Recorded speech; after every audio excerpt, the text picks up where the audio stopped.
Hey, today I'm going to introduce you to 3 bass guitars that changed the world. I'll see you inside the video. Hey everyone, James here. Since I started eBassGuitar way back in 2016, there's one bass that I've used on way over 75% of the videos I've released on the eBassGuitar YouTube channel and over in the BassLab Plus, my private members program. That's my workhorse, my Sadowski RV4 HPJ Japanese Metro bass. This bass, in my opinion, is a hybrid of the 3 greatest basses ever made. I call these basses the Trinity of basses. At the end of this video, I'll show you why, but for now, I want to introduce you to these 3 legendary instruments that changed the world and have been played upon thousands upon thousands upon thousands of hit songs. Just before we get going, we've hit a major milestone on the eBassGuitar YouTube channel of 50,000 subscribers. And to celebrate, we're releasing some new documentary style videos. If you like this new style of video and you're not already subscribed to the eBassGuitar YouTube channel, please hit the red subscribe button, which is somewhere around this video. This means you'll be the first to know when a new video goes live. And for us, it means we can keep putting out great free bass educational content. The more subscribers we get, the more great free content we can put out. So it's a win-win for absolutely everyone. So please hit that red subscribe button. Many bass guitar players have their instrument of choice and have even become known for what bass guitar they play. World-class bassists such as Jaco Pastorius, Marcus Miller, Bernard Edwards, Louis Johnson, Pino Palladino and James Jamerson all have certain instruments they are very, very closely associated with. It's important to know which instrument you want to play and why, so you can sound exactly as you want. After all, your love for music and all things bass guitar was inspired from somewhere. If you absolutely love getting heavy with metal bass lines, funky with soul and jazz grooves, creative with pop and country feels, then there's an important bass for you. And the chances are it could be one of the 3 extraordinary bass guitars that we're covering today. So before we jump into today's bass trilogy, it's worth starting with an introduction to the electric bass. It's a much newer invention than many people realize. Up until the 1920s, musicians were using the double bass or versions of the double or contrabass. These were huge stringed instruments which were really bulky, difficult to transport, and low in volume. These instruments also tended to have fingerboards instead of fretboards, which meant you always had to estimate or pitch where you were playing each note, making them far more challenging to play in tune. These acoustic instruments were quiet compared to other instruments available on the market at the time, so a solution was needed to make the bass louder. The idea for an electric bass was first conceived in the 1930s by Paul Tutmark, who produced and sold a Model 736 bass fiddle. It was the first instrument to have frets that allowed for far better intonation. The concept of amplified bass had also been played around with as early as the 1920s by Lloyd Lear, an engineer at Gibson Mandolin Guitar Co. in Michigan. He experimented with a slimmed down electric upright bass, but it never really took off. So let's check out the first instrument in our bass trilogy. This is the P-bass. The first electric bass guitar is considered to have been invented by Clarence Leo Fender in October of 1951 by his company, the Fender Musical Instrument Corporation. This instrument was known as the P-bass or the precision bass and makes up one of our featured bass trilogy. It became the most popular and commercialized model of the 20th century. One of the very first players of the electric bass was known to be the jazz musician Monk Montgomery in the late 1950s, and boy, this really caught on. Soon enough, players were trading in their bulky double basses for these more compact, electric and convenient basses with a wide variety of tones. This new sound contributed to the birth of so many new and exciting genres that we still recognize today. Precision bass, or P-bass, got its name due to it being the first commercially successful instrument to have frets. This allowed precise intonation and tuning, and therefore the precision bass was born. The P-bass is known for its simplicity and power. It has a solid body, chunky neck profile at 40 to 42 millimeters width at the nut, and a substantial 34-inch scale length, which is still today's standard. The first model featured a single coil pickup that was later modified into the flagship mid-split coil pickup that has become synonymous with the modern P-bass. Together, these characteristics produce a deep, warm tone with a strong mid-presence to fill the sonic space like butter. These basses are known for also having a bark to their sound unlike any other, which makes it adaptable for many musical situations. But it really excels in rock, punk, and Motown. Some of the greatest bassists like James Jamerson, known for his notorious 62P bass, lovingly called the Funk Machine, Pino Palladino, Donald Duck Dunn, Carol Kaye, Sting, Bill Black, and John Entwistle have all relied on the P-bass for its unmistakable sound. So let me show you what it can do. There are two P-basses I would love to show you right now. One strung up with round wound strings and one strung up with flat wound strings. What you'll discover is the choice of string on a P-bass gives a very different characteristic. So the P-bass I've got here is an all-original 1972 precision bass. It actually belongs to my dad and it's a beautiful instrument. I used this when I used to work on the Queen show We Will Rock You. I used to cover or sub for the main bass player Neil Murray. I used this bass because it was so close to the sound that John Deacon used to get. There are two iconic sounds that you can get out of this instrument using round wound strings. The first is fingerstyle. So I'm going to take a track, Fat Bottom Girls from the Queen show, and show you this in action.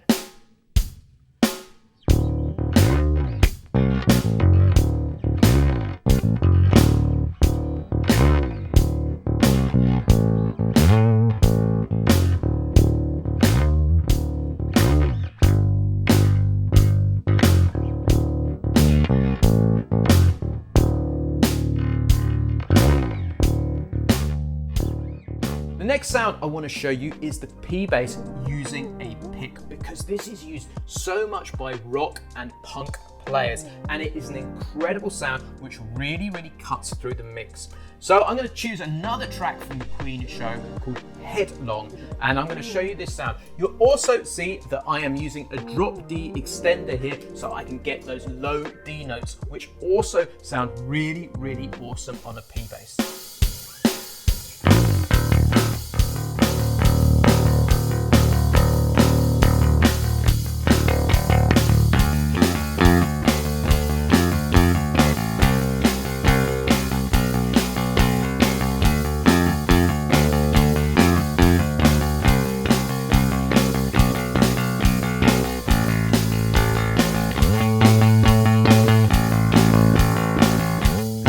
To demonstrate the P-bass with flat wounds, I'm going to give you a bass line in the style of the great James Jamerson and the track Reach Out, I'll Be There.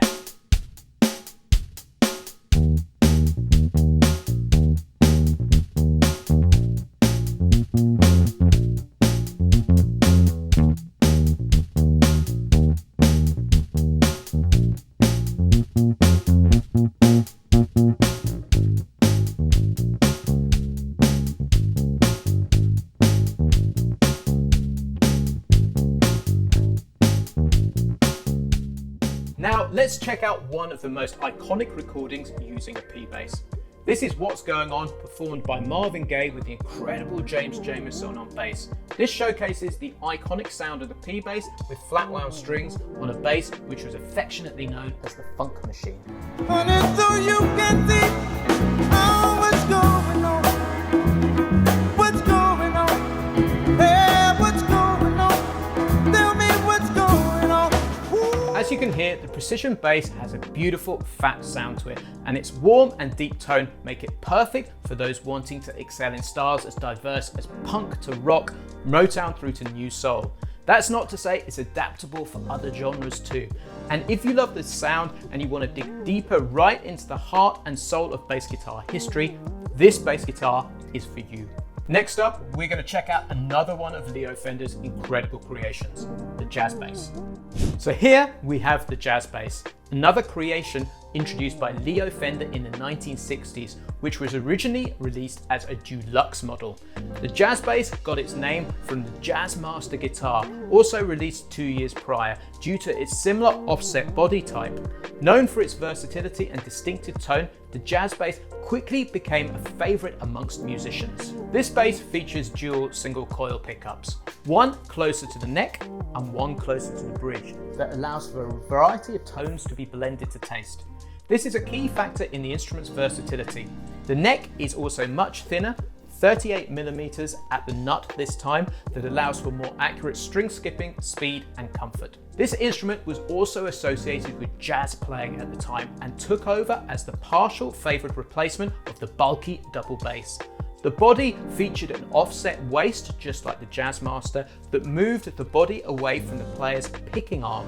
The tone itself featured much more treble than the precision bass and was less pronounced in the mids, with a bright, clear and articulate sound which is considered perfect for jazz, funk, fusion and more specifically slap bass due to its slightly natural scoop in the mid-range.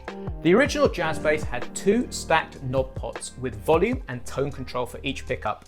In late 1961, it received 3 control knobs, much more synonymous with today's model.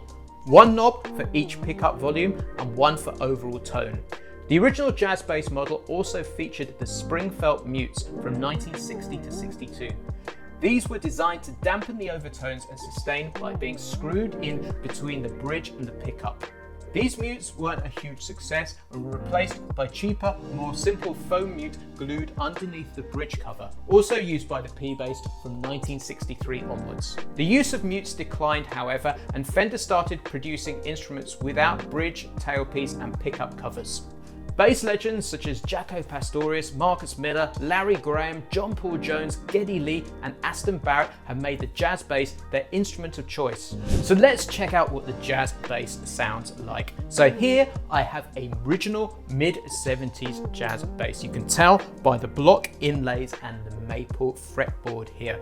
There are 2 fantastic sounds from the instrument. The first one is with both pickups up full, and this sounds absolutely incredible for fingerstyle and slap bass. So let me play you a bass line which incorporates both of these techniques so you can hear this in full force.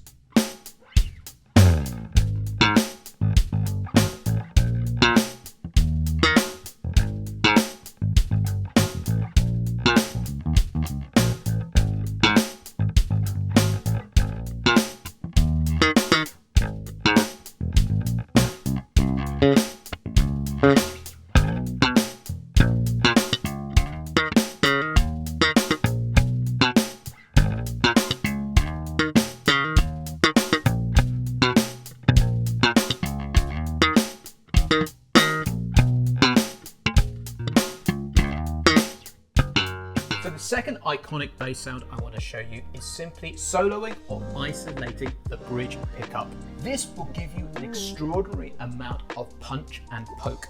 This sound was pioneered by the incredible fusion bass player Jaco Pastorius. To demonstrate this incredible sound, I want to take an iconic 16th note funk bass line called Hit Me With Your Rhythm Stick, which was originally by the bass player Norman Watt-Roy, who played with Ian Dury and the Blockheads, and it really shows this sound off to its very best. Check it out.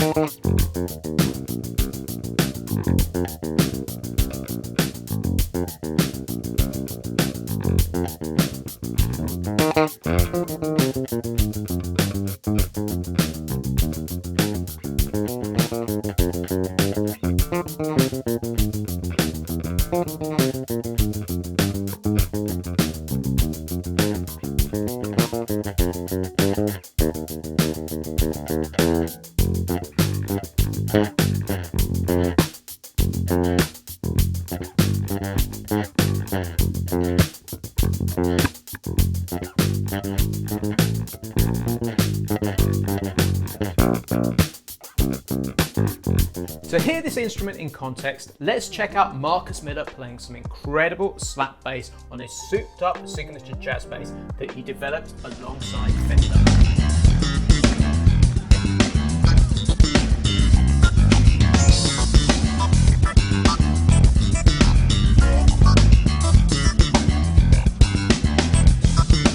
In the 1970s, another significant change came along and bass players started removing frets from the fretboard, creating the fretless bass guitar. Tonally, this gave another unique sound, especially on the jazz bass, using just the bridge pickup. In my view, as musicians were pioneering new sounds and getting technically more and more advanced during the 1970s, this very much drove the development of the bass guitar too. One wouldn't have happened without the other. Here is the virtuosic Jaco Pastorius taking electric bass playing to another level.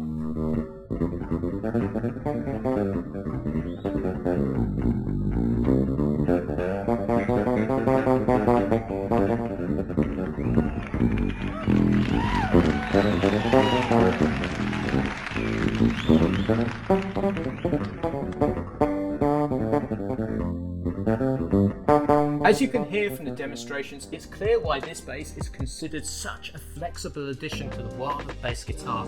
It's so smooth to play, and its brightness and clarity of tone make it the formidable instrument it still is today.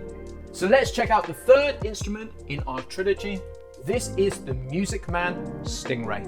For the final part of the trilogy, we have the StingRay.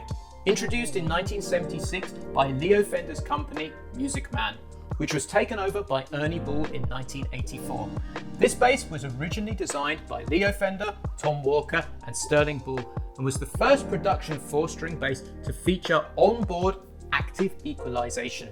This meant the bass had a small electrical circuit or preamp powered by a battery to give extra treble and bass controls for wider, more powerful tonal options. It also used a distinct humbucker pickup to provide a unique, punchy and more aggressive tone.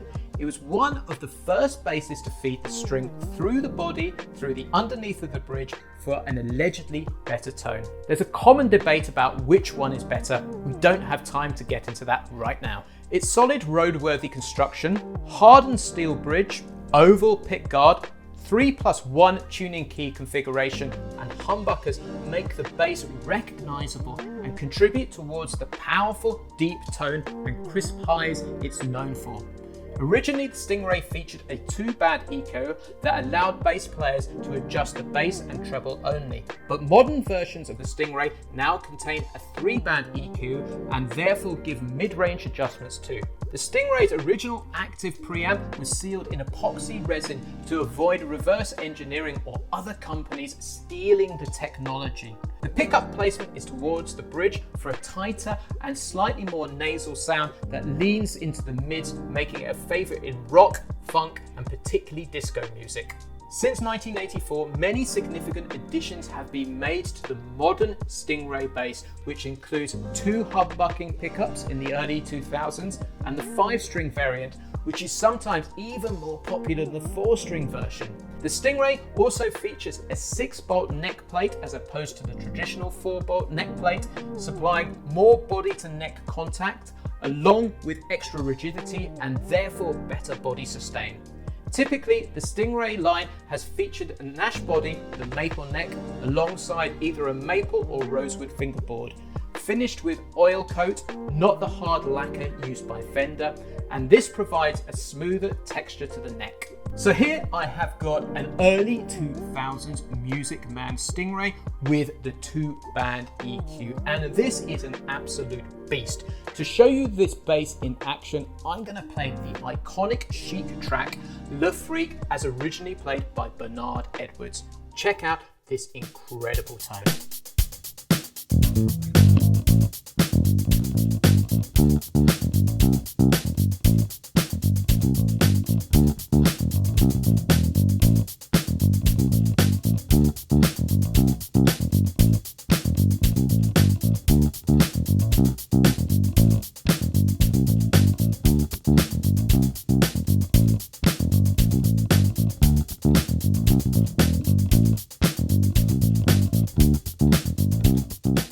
Incredible bassists like Flea, Louis Johnson, John Deacon, Tony Levin, and Paul Denman have used the StingRay to create some of the most iconic and instantly recognizable bass lines in music.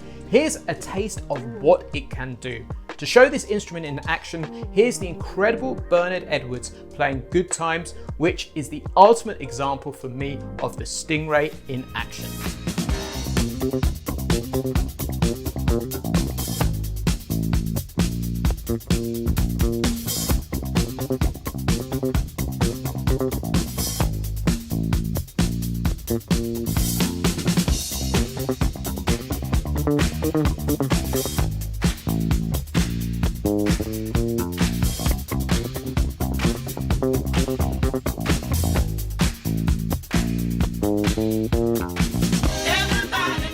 Each of these basses has its own unique voice, contributing to the countless songs and genres they've been featured in. In my view, these are the three most important basses in music history, hence the name our bass trilogy. Whether it's the deep growl of the P bass, the articulate tone of the jazz bass, or the punchy power of the Music Man, these instruments have left an indelible mark on music history. So to conclude this video, I'm going to jump back to my faithful Sadowsky bass and tell you why I love it. To wrap up, earlier in the video, I told you I thought my Japanese Sadowsky MV4 HPJ was the ultimate hybrid of these three iconic basses. Let me explain why. That's because it's based on a precision body with a precision pickup, with the added jazz bass pickup here at the bridge and a slim jazz bass style neck. It also has the added EQ or preamp from the StingRay, so I can add extra tone, extra bass and extra treble to the instrument. It's a super powerful, flexible instrument which sits really nicely in the mix because of the lovely deep warmth of the P bass pickup and the punch and clarity from the jazz bass pickup. PJ basses, which use both pickup types, are very commonly available, so do check them out if you'd like a blend of both the precision and the jazz bass. When looking for the perfect bass to add to your arsenal, it's always recommended to try a bass first. You may find that a bass suits your needs due to its construction as well as its tone. For example, folks with smaller hands may prefer the neck profile of a jazz bass, but those with bigger hands may prefer the neck profile of a P bass or a StingRay. There's no reason why you can't cater for comfort and tone together for the ultimate bass playing experience. That's it for today. Which instrument do you prefer and why? Please let us know in the comments below. I hope you enjoyed discovering what makes each of these instruments so special and so unique. Let us know if you enjoyed this video in the comments below. Cheers, I'm James from eBassGuitar, and I'll catch you next time.